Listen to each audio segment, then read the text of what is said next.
कहते हैं कर्ण बोले मां तू कुछ और मतलब सुनाई, बताए ना रही है। कुंती बोली अगर ऐसी बात है तो एक काम कर लाला, जो 5 बाण हैं परशुराम जी के दिए हुए वो तू 5 बाण हमें दे दे। अब आई ना, अब पता है कि जब काम सुनाई हो। और बुजुर्गों एक बात बता दें, ये 5 बाण परशुराम जी ने तब दिए थे कर्ण को जब ये कर्ण छुप कर के परशुराम जी के यहाँ विद्या अध्ययन कर रहा था। क्योंकि परशुराम जी का नियम था ये क्षत्रियों को विद्या अध्ययन नहीं कराते थे। वो भी क्यों? क्योंकि पहले शिष्य इनके हैं पितामह भीष्म, ये क्षत्रिय हैं। तो एक समय ऐसा आया कि परशुराम जी को और पितामह भीष्म को युद्ध करना पड़ा। अब गुरु और चेले में युद्ध हुआ तो चेले ने गुरु को हरा दिया।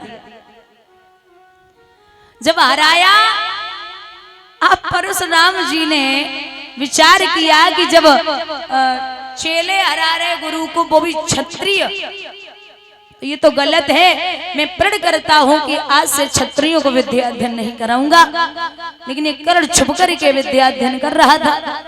एक दिन बैठा हुआ था अकेला, पद्म आसन लगा के, तो कहीं से गुरुदेव आ गए और आकर के पास में बैठ के 2-4 बातें की। और बातें करते करते नींद आई है, सो कर्ण की जंघा पे सर रखे परशुराम सोए गए। अब एक भमरा आया, भमरे ने कर्ण की जंघा को काटा। अब भमरा काटेगा तो दर्द होगा, रक्त बहने लगा, चेहरा लाल है, जंघा फटी जा रही दर्द की वजह से। लेकिन कर्ण विचार कर रहे कि अगर हमने जंघा को हिलाए दियो तो गुरुजी की नींद खुल जाएगी। इसलिए ना तो मुंह से शब्द निकाला और ना ही जंघा को हिलाया। अचानक गुरुदेव के नेत्र खुले तो निगाह पहुंची, चेहरा लाल है, रक्त देखा तो बोले कर्ण क्या बात है, आंसू चल रहे आंखों से। गुरुदेव भमरे ने काटा है। अरे बोले मुंह से शब्द भी नहीं। परशुराम चेहरा देख के बोले कर्ण अब और कितना छिपाओगे, हमें पता है कि इतनी सामर्थ्य और किसी में नहीं हो सकती। आप कोई वीर पुत्र हैं। तो जवाब दिया हाथ जोड़ के कि हे गुरुदेव मैं सूर्य पुत्र कर्ण हूं। तो कहा है कि ये लो मैं आपसे प्रसन्न हुई, ये बाण ले जाइए, लेकिन आप कहीं भी विश्व में अगर इन बाणों से युद्ध करेंगे तो निश्चित आपकी विजय प्राप्त होगी। वही बाण मैया कुंती मांगने के लिए पहुंची तो कर्ण आंखों में आंसू लेके बोले मां पहले ही कह देती कि तू बेटे की मौत का सामान मांगने आई है तो मैं दे देता, ले जा। लेकिन तू ये समझे मैं कायर हूं, नहीं, बाण भी ले जा, शरीर भी अगर लेना है तो ले जा, लेकिन ये मान ले मैं कल के युद्ध में जाऊंगा जरूर। ठीक है, बाण लेकर के मैया चली, जाकर के वो बाण कृष्ण को दिए। लेकिन एक बात और है, कर्ण के पास एक वज्र शक्ति थी। उस वज्र शक्ति का प्रहार जिसपे भी होता वो मर जाता। अब अर्जुन तो नहीं जा सकते, क्योंकि अर्जुन जाएंगे तो मौत हो जाएगी। तो क्या करना है? तो सबसे बलवान कौन है? अब जवाब दिया जाओ अगर किसी को भेजना है तो एक ही शेर पैदा हुआ, वो है घटोत्कच, जो है भीम का बेटा। बोले घटोत्कच को भेजो। महाराज जब घटोत्कच को भेजा गया, जब वो रणभूमि में प्रवेश करता है, आखिर भीम का बेटा है, वो कैसे कम पड़े, जिधर को घुसता है ना उधर मैदान साफ कर देता है। हुआ ऐसा, जिया छोड़े अग्नि बाण जले जब ज्वाला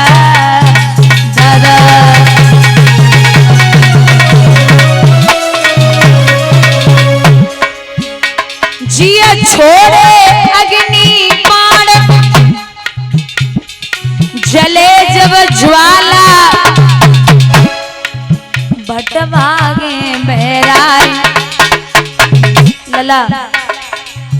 बटवागे मेराए मार दे बाला बटवागे मेराए।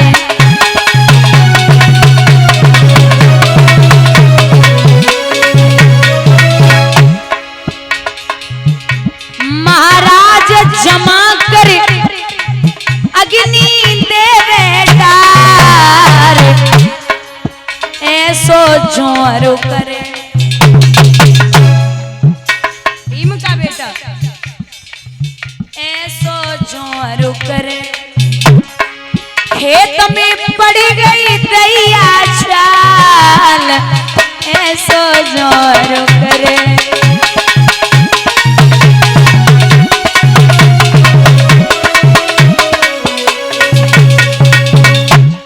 बड़ी बुरी दशा। महाराज दुर्योधन ने जवाब दियो अर्जुन एक काम करो। बोले क्या? आगे बढ़ो और जो वज्र शक्ति रखी है कर्ण उस वज्र शक्ति का प्रहार करो। दुर्योधन की बात सुन के कर्ण बोले दिमाग ठीक है, अगर हमने वज्र शक्ति को प्रहार इस पे कर दियो तो फिर अर्जुन बच जाएगा, कोई हमारे पास दूसरा हथियार है नहीं। दुर्योधन बोले अर्जुन तो लड़वे को तब आवेंगे जब जो भीम को बेटा आवे तुम्हें छोड़ दिए। नंबर तो उनको तब आवे जब जो भीम को बेटा आवे तुम्हें छोड़ देवे। वज्र शक्ति का प्रहार कीजिए। बोले नहीं कर सकता, आप कुछ भी करो। दुर्योधन कहने लगे अगर नहीं करोगे तो एक काम करो, मैं तो चला, मैं जा रहा हूं, मैं नहीं रुक सकता यहाँ पे, आप लड़िए युद्ध करिए। महाराज जब जिद की है तो आज वो वज्र शक्ति का प्रहार भीम के बेटे घटोत्कच पे हुआ। आज वो बेटा रणभूमि में गिर पड़ा। भीम की निगाह जब बेटा पे पहुंची तो वो बांह से भागे, दुशासन को उठाओ, जमीन पे पटको, जंगा को फाड़ दियो। द्रौपदी को बुलाए इधर, बुला करके रक्त जो निकला वो मैया द्रौपदी के केस धुले और बांध करके खड़ा कर दिया। बोले मुझे देख, मेरा बेटा मारा गया, मैं इस पूरे परिवार को नहीं छोड़ूंगा। महाराज इस रणभूमि में भीम बहुत रोए। कृष्ण की आंखों से अश्रुधारा बहने लगी और कर्ण को इशारा दियो, हे कर्ण अब सामने आओ। अर्जुन से कहा रथ आगे को बढ़ाइए। तो अर्जुन बोले महाराज एक बात बताओ, आपने हमेशा हमें ये सिखाया है कि कभी भी अधर्म की लड़ाई मत लड़ना, लेकिन आज आप अच्छे से जानते हो कि ये निहत्था है, इसके हाथ में कुछ भी नहीं है, तो मैं क्या करूं? एक बात और, ऐसा विद्वान कहते हैं कि जब कर्ण बाण चलाता था तो अर्जुन का रथ 3.5 कदम पीछे हट जाता था, और जब ये अर्जुन बाण चलाते थे तो कर्ण का रथ 7 कदम पीछे हट जाता था। तो अर्जुन मुस्कुराए कि बोले कन्हैया देख रहे हो हम कितने बलवान हैं, ये तो सिर्फ 3.5 कदम हटा रहा है और मैं 7 कदम हटाता हूँ। भगवान बोले अर्जुन थोड़ी सी शर्म करो। बोले क्यों?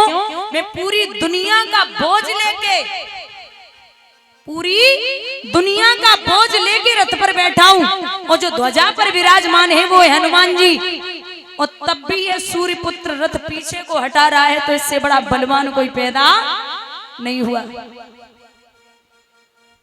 बोले बाण चलाओ। नहीं महाराज नहीं चला सकता। भगवान बोले तुम हमें मत सिखाओ कि किस पे चलाना और किस पे नहीं। बोले क्यों? तो भगवान बोले सुनो, अगर कुल में कपूत पैदा हो जाए तो उसे मारने में देरी नहीं करनी है, अगर कुल में दुश्मन पैदा हो जाए तो उसे मार दो, कोई अन्याय नहीं है। तो कर्ण बोले कन्हैया कैसी बात करते हो आप, हमारी एक बात सुनो। बोले क्या? तो ध्यान देना दादा। आर्य क्रोध आएगा कर्ण वीर को, और सुन कुंती के छैया, और मौका न बाण मारन को गम खाए जा लोरो भैया।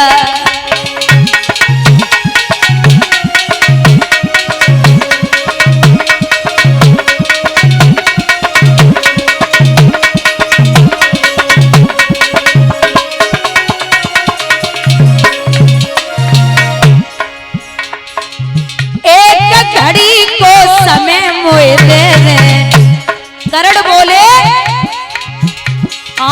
एक घड़ी को समय मोए दे दे, मेरो फसो दल दल में भैया।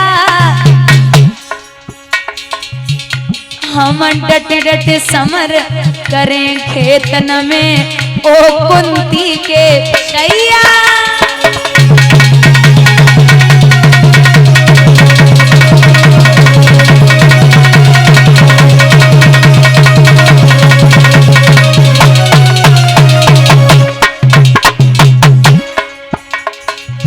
करण बोले कन्हैया आप तो हमेशा कहते हैं कि ये अधर्म मैं नहीं कर सकता, वही तो अधर्म है।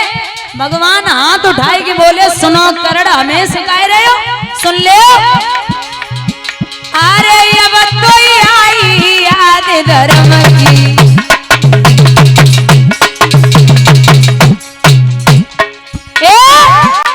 तेरो अंत समय गौ आई, जय याद पहले आए जाती तो होती ना लड़ाई।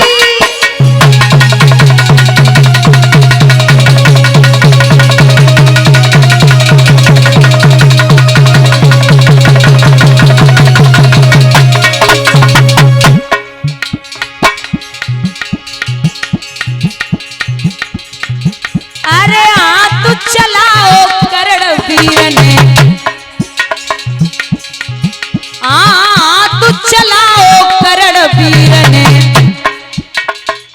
तरकस पे मेरे भैया।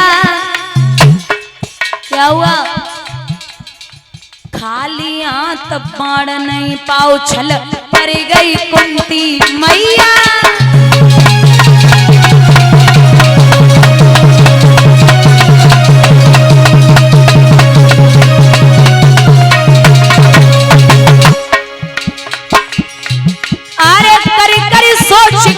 पछतावे कहा करे कौन चतुरैया, बड़े के बाण पारथ ने मारो डूबी गई नैया।